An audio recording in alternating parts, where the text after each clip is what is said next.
Assalamualaikum warahmatullahi wabarakatuh. Jadi pada siang hari ini kita akan melakukan pelatihan ya.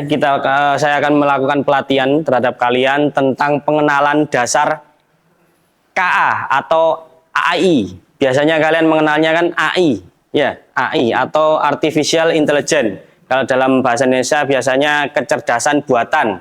Nah, di sini bisa disebut dengan kecerdasan artifisial. Nah, kalian sudahkah di sini melakukan atau menggunakan AI dalam kehidupan sehari-hari? Jika sudah, wah, sudah semua ini.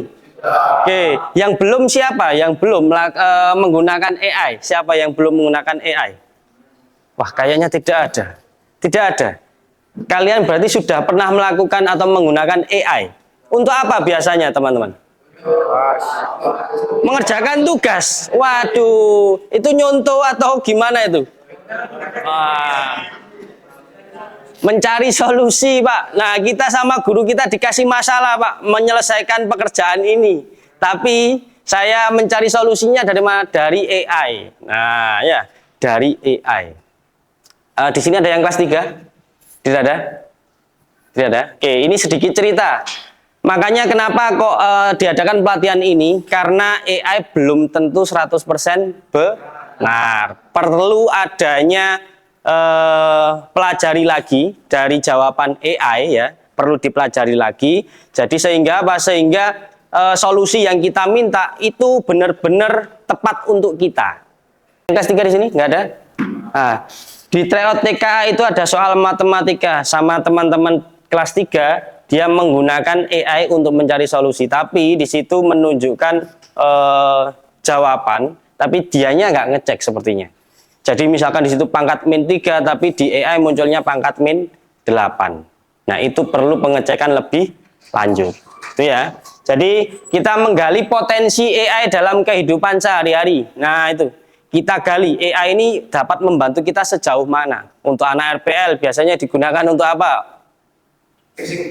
Basic bug. Wah, bagus itu. Mempercepat coding. Pak, saya tinggal menunjukkan permintaan saya kayak gini, muncul. Akhirnya apa? Nah, kita dapat hasil codingannya kayak gitu ya. Terus untuk anak-anak TKJ, gimana? Digunakan untuk apa AI-nya?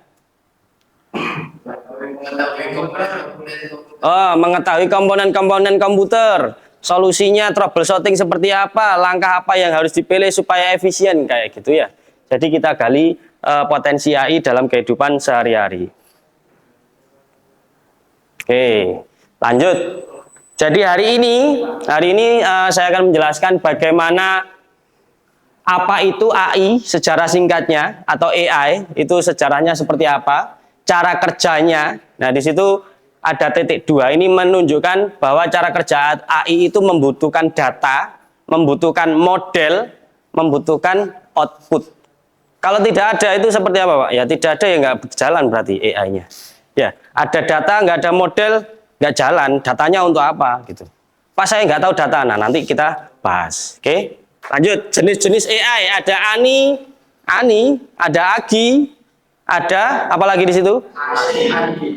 ASI. Wah, apa semua ini Pak istilahnya? Oke, lanjut. Nanti kita akan contoh AI di kehidupan sehari-hari. Jadi kalian akan menyampaikan ke Pak Arbi ketika saya tanya kalian menggunakan AI dalam kehidupan sehari-hari itu seperti apa?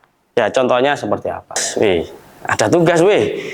Sulit apa? Enggak, gampang. Ada AI. Ya, gitu ya. Sekarang gampang ada AI. Dulu Pak Arbi nggak ada AI, bingung cari buku baca, ngantuk, tutup. Besok lupa. Nah, kalau ada AI kan tinggal sebutkan masalahnya apa kan gitu ya. Oke, lanjut.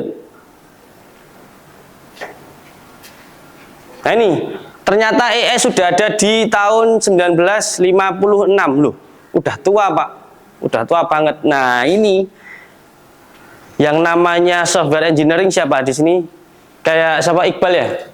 Iqbal, Kalia, Ajis, sama Bintang. Ini software engineer, kira-kira kalian membutuhkan waktu tidak untuk mengerjakan sesuatu? Gak iso langsung, bling. Gak bisa ya, kita bukan Thanos kan gitu ya. Jadi nggak bisa bleng ini langsung muncul. Jadi di di sini developmentnya dimulai dari 1956, akhirnya muncul di 2000 sekitar 2000 berapa? 2022, 2023 ya. Yang pertama itu ChatGPT ya. Itu kan biasanya muncul, wah ini AI dulu masih belum familiar untuk apa. Nah, sekarang sepertinya sudah dipakai dan digunakan oleh pemerintah kita dalam pendekatan pembelajaran ya. Jadi AI ini seiring dengan Pak Menteri Pendidikan yang baru kita tentang deep learning, jadi anak-anak didorong untuk mempelajari hal yang lebih dalam lagi. Pak, saya tanya guru ya, karena itu kalau kalian tanya ke guru, gurunya cuma satu, nanti gimana jawabnya? Kalian bisa menggunakan AI. Ya, jadi kalian cari tahu apakah jawaban ini benar, lah itu kalian tumbuhkan rasa itu tadi ya. Jadi mencari tahu apakah ini sudah benar. Itu supaya apa? Supaya pembelajaran yang kalian lakukan itu sangat bermakna. Oke, lanjut.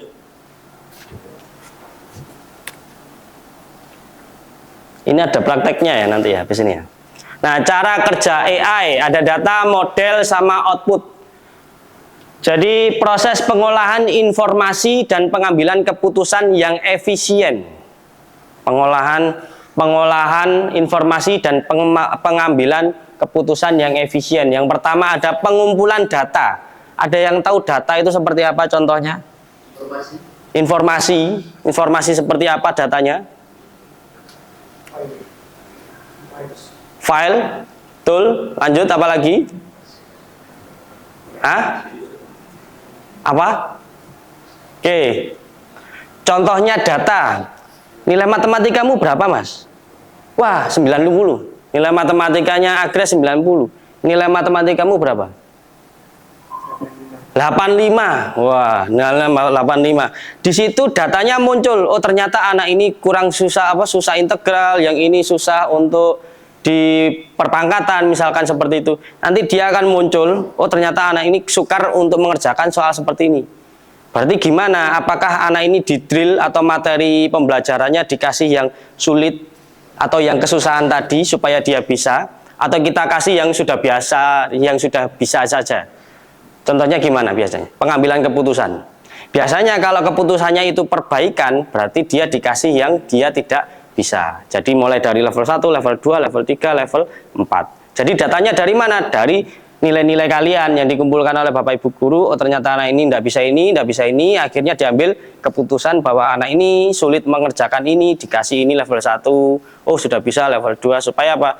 Supaya akhirnya bisa mengimbangi yang lain, gitu ya. Oke, model. Data yang dikumpulkan digunakan untuk melatih model AI agar dapat membuat prediksi. Nah, ini model ini seperti apa, Pak? Contohnya, model ini kalau misalkan jalannya belok kiri, apakah kita belok kanan? Yang benar gimana? Kalau jalannya belok kiri, kita harus ngapain? Nah, itu adalah model. Kalau jalannya belok kiri, berarti kita harus mengarahkan ke kiri. Tapi kalau jalannya belok kanan, mengarahkan ke kanan.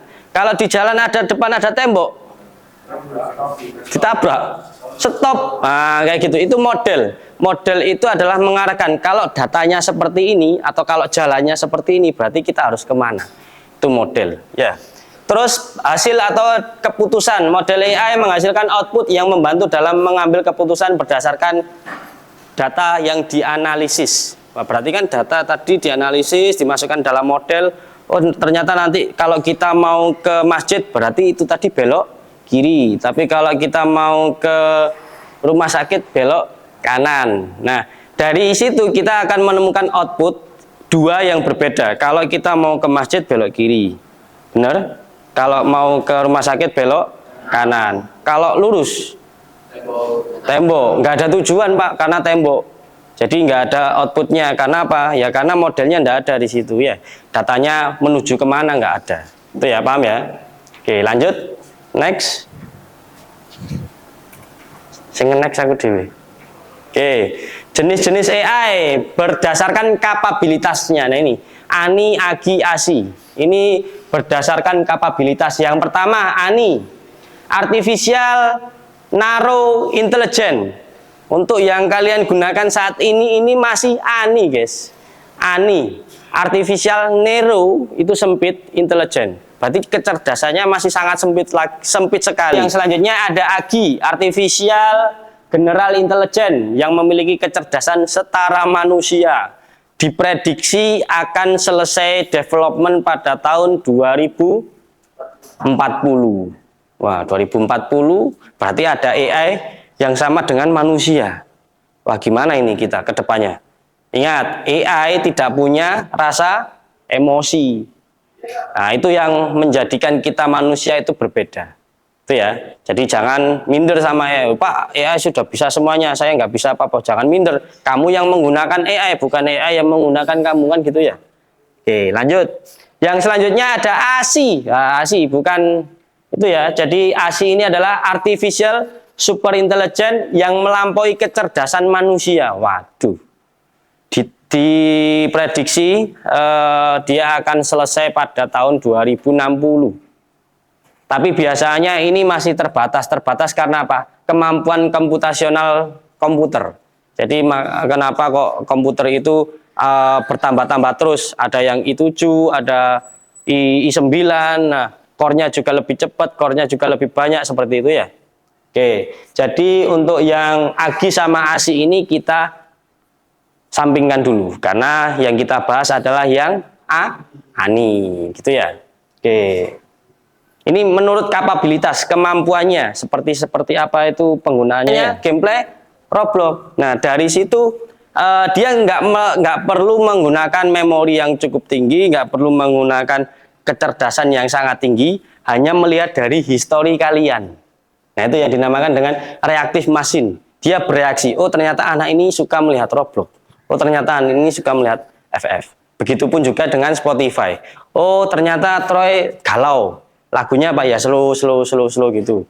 Terus ternyata kalau sore dia cari yang playlist rock, karena apa, untuk sunrise misalkan kayak gitu ya. Wah, jadi untuk reaktif ini tidak perlu kemampuan yang sangat tinggi, hanya menggunakan data dari history.